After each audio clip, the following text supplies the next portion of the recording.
$120,000 արժողությամբ ծրագիր հանրապետության տարբեր բուհերում սովորող Ջավախքի եւ Արցախի բարձր առաջադիմությամբ 200 ուսանողի համար։ Նրանցից յուրաքանչյուրին ազգային ժողովի նախկին падգամավոր Կարեն Կարապետյանի նախաձեռնությամբ եւ բարերար Սամվել Կարապետյանի հատկացրած միջոցներով տրամադրվել է միանվագ 200,000 դրամ։ Սա ընդամենը 1 տարվա վիճակագրություն է։ Ծրագիրը շարունակական է եւ իրականացվում է 2000-ականներից սկսած։ Մենք մեծապես կարևորում ենք Արցախի ու Ջավախքի հանդեպ ընդգծված ուշադրությունն ու հոգացությունը,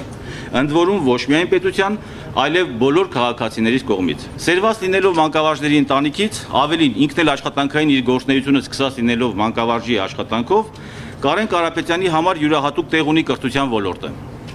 Ուստի շատ բնական է նրա ընդգծված ուշադրությունը այս համակարգի նկատմամբ։ Կարապետյանների համոզմամբ երկրի զարգացման եւ հզորացման հիմքը կրթությունն է, իսկ գլխավոր հարստությունը մտավոր ներուժը։ Ուստի պետք է ջանքերը կենտրոնացնել, որպեսզի այդ հարստությունը իրացվի Հայաստանում եւ որ մեր մտավոր ներուժը չհեռանա երկրից։ Ուզում եմ շատ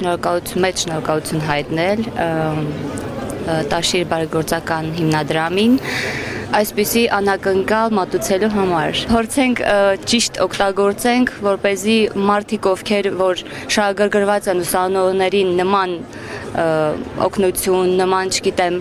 հաճույք պատճառելու,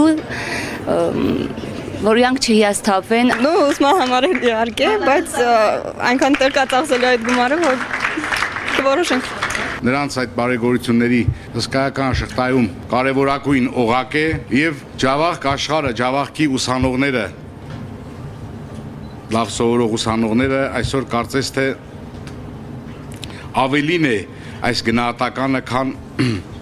զուտ դրա նյութական արտահայտությունն է։ Սամվել Կարապետյանի աջակցությամբ ծրագիր է իրականացվել նաև Ջավախքի, Արցախի եւ Հայաստանի լավագույն ուսուցիչների համար։ Իսկ հեռավոր եւ սահմանամերձ շուրջ 50 գյուղերի դպրոցներում կատարվել է համակարգչային վերազինում։